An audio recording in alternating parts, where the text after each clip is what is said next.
va todo mucho más despacio, ¿no? Eso lamentablemente está como naturalizado, uno no lo...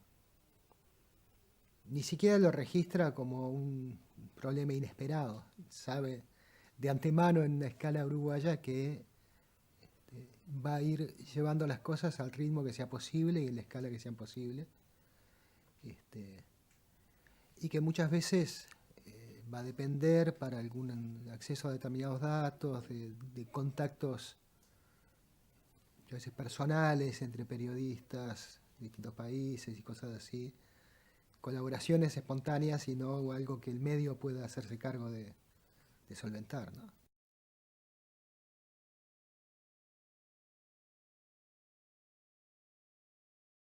Bueno, ahí hay una cuestión que para mí es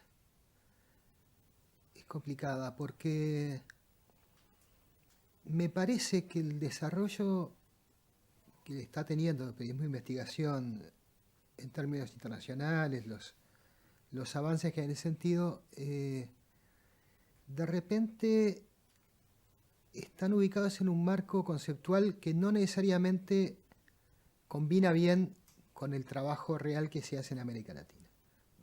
El planteamiento de posibilidades de trabajo, en realidad yo en la bibliografía que conozco, por lo menos internacional, está dado en un marco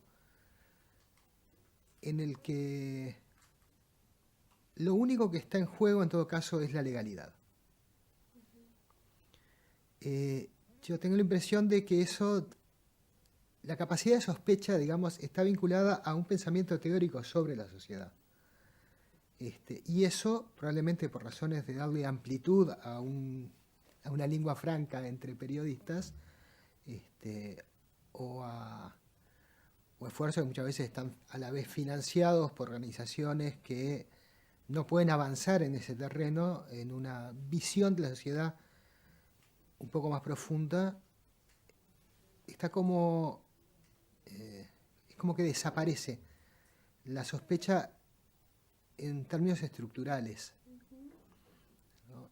Porque, por ejemplo, yo leyendo los materiales que me mandaste, un trabajo muy interesante sobre investigación de qué estaba pasando con los niños que nacían prematuros, y cómo se comportaba el sistema de salud, si había una conducta de los médicos que estaba incidiendo en esos factores. Hay preguntas adicionales que son un poco, desde mi punto de vista por lo menos, básicas. Y es, por ejemplo, empezar a poner en cuestión por qué motivo, por qué disposición ideológica del saber médico y papel de los médicos en la sociedad, se presenta la meta de que cada vez los niños puedan nacer más prematuros. Y ¿qué es lo que está involucrado ahí para que esto ocurra? ¿No? No tomar el asunto solo a partir de la norma y si la norma está siendo respetada o violada, sino qué es lo que está pasando en términos de sistema. Entonces, el periodismo de investigación en América Latina, muchas de las vetas que a mí me interesan por lo menos, está ligado a una visión de la sociedad que va más allá de esto y que a la vez implica una cierta toma de posición, ¿no? Hay un impulso contestatario en esto, que tiene mucho de político, no en el sentido partidario, pero sí de visión política de la sociedad, que hace que el campo de sospecha posible sea distinto que si uno está viendo simplemente con una mentalidad mucho más anglosajona, digamos, si el funcionario se está moviendo dentro de lo que le está permitido hacer o no.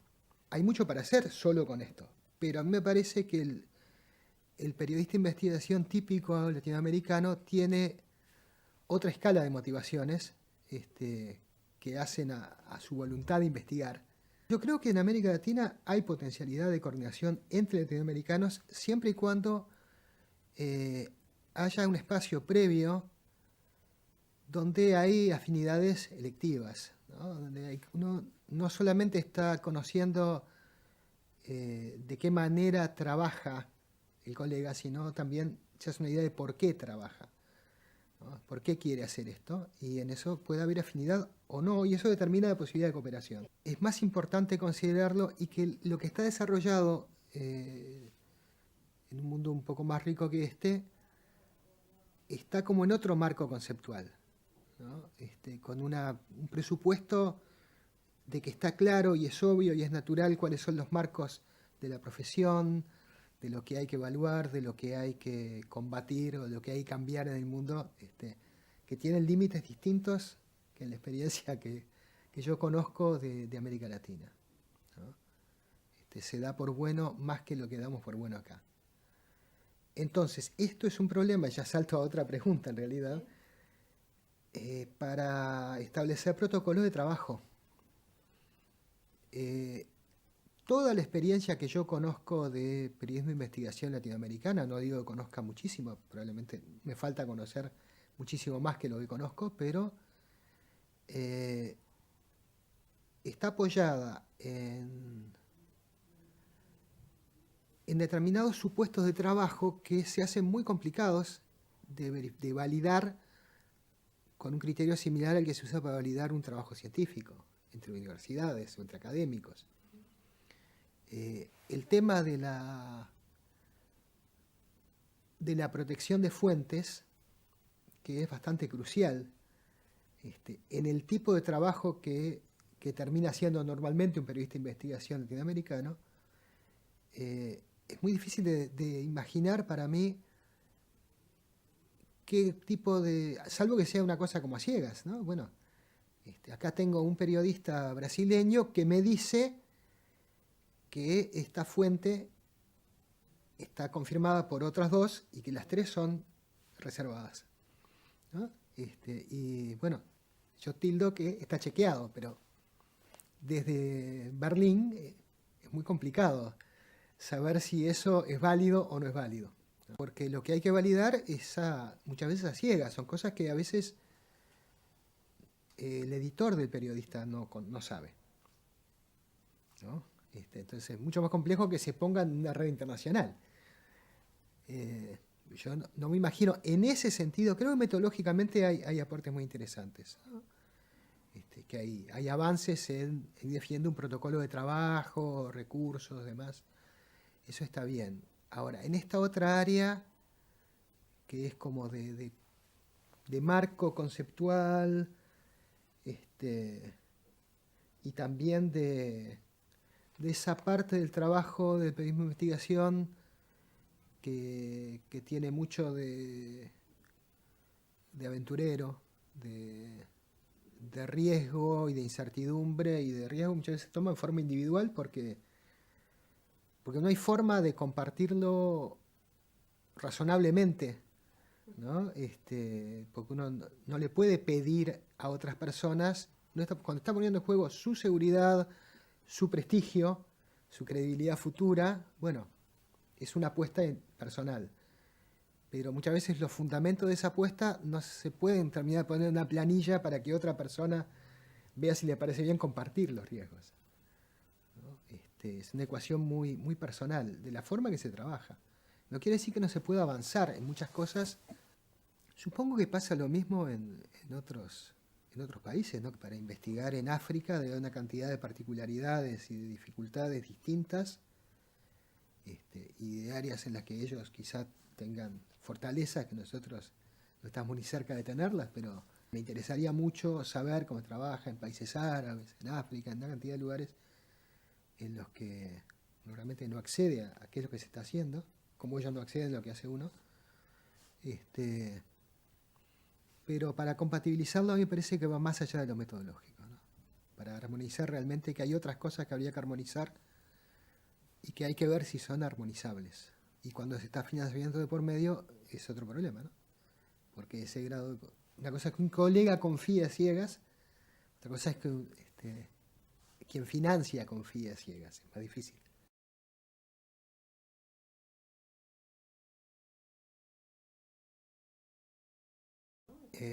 A mí me parece que estamos a muchos kilómetros de distancia de que una demanda así tenga algún sentido plantearla. Eh, porque en América Latina, más allá de los problemas de financiamiento, que son siempre la página 1 cuando uno empieza a ver por qué no se hace más periodismo de investigación, hay problemas de consistencia, de independencia, de competencia, para seguir rimando. Y en los de independencia se da en un marco en que el periodista de investigación en América Latina normalmente es un personaje indeseado por el statu quo. Y en particular por los gobiernos que en la experiencia latinoamericana no suelen estar tan diferenciados del funcionamiento del Estado como deberían. Y Uruguay no es un caso extremo de esto. Quizá en algunos sentidos está bastante mejor que el promedio. O no hemos tenido oportunidad por escala de hacer, ¿no?, macanas mayores, pero pensar, uno plantea en términos políticos esto, que es una decisión política, que el Estado destine presupuesto a esto, y me parece tan evidente que lo primero que piensan los políticos es, bueno, pero pará, esta gente vamos a estar financiando que investiguen a nuestro gobierno. Están todos locos, ¿no? Digo, la discusión termina ahí.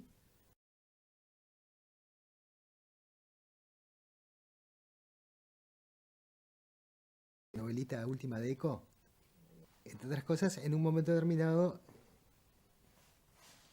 dice que los dossiers de inteligencia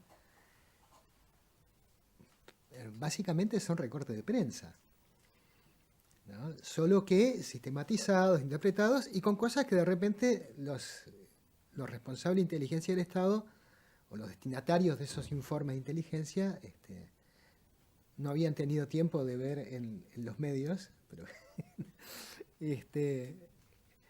así que capaz que va para los dos lados la semejanza del trabajo, ¿no? El intercambio en realidad ya se está produciendo hacia el otro lado.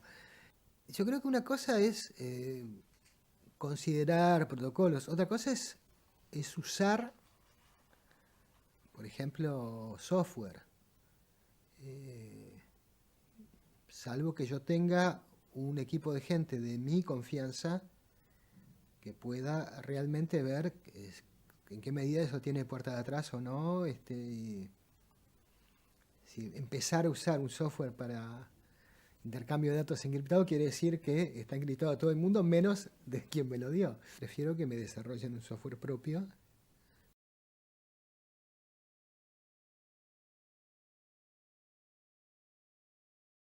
El problema yo creo que empieza antes, es decir, bueno, ¿en qué estamos entendiendo por trascender?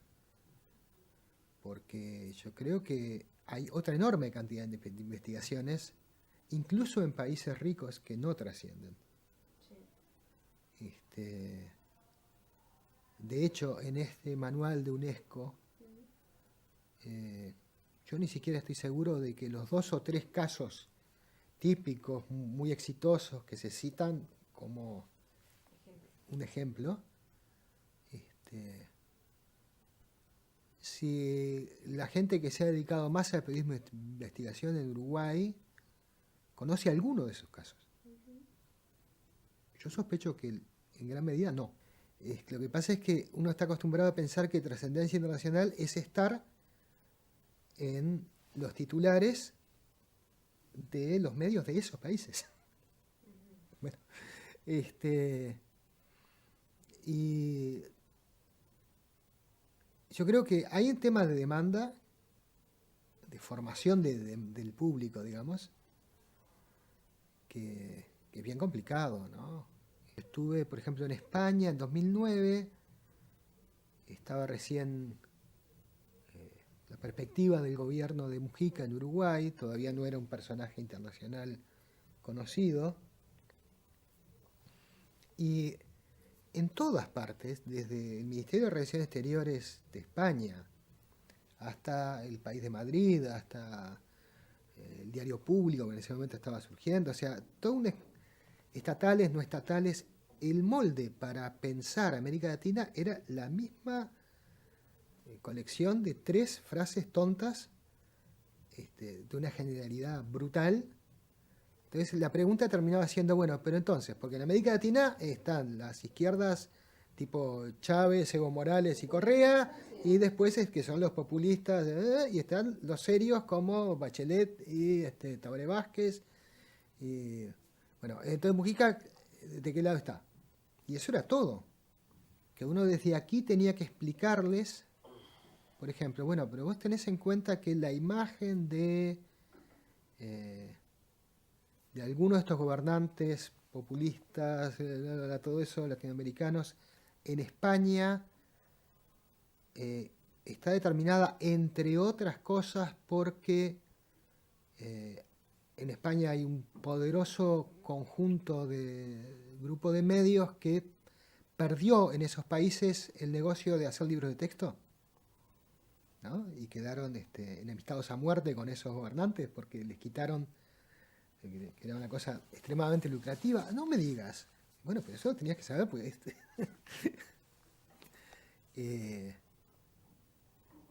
Una vez se lo dijo en España Evo Morales a un periodista del país. Dice, mira, yo quiero que sepas que te mandaron a hacer esta pregunta porque en Bolivia pasó esto. Y es Prisa la que hacía los libros de texto. Y el periodista quedó verde. Pues. Hay una cantidad de cosas que se podría investigar. Yo qué sé, en Uruguay todo el mundo... hoy salen las noticias, veía en portales locales, que hablaban en la UEFA de los paraísos para el mercado de pases en América Latina, uno de los cuales es Uruguay, ¿no? Entonces, sale la noticia en un portal uruguayo de una cosa que todo el mundo sabe en Uruguay, que resulta que un jugador brasileño de calibre internacional formalmente fue transferido desde su club brasileño a un club de segunda división uruguayo que después lo vendió a un poderoso club europeo, ¿no? Pues eso formalmente figura así.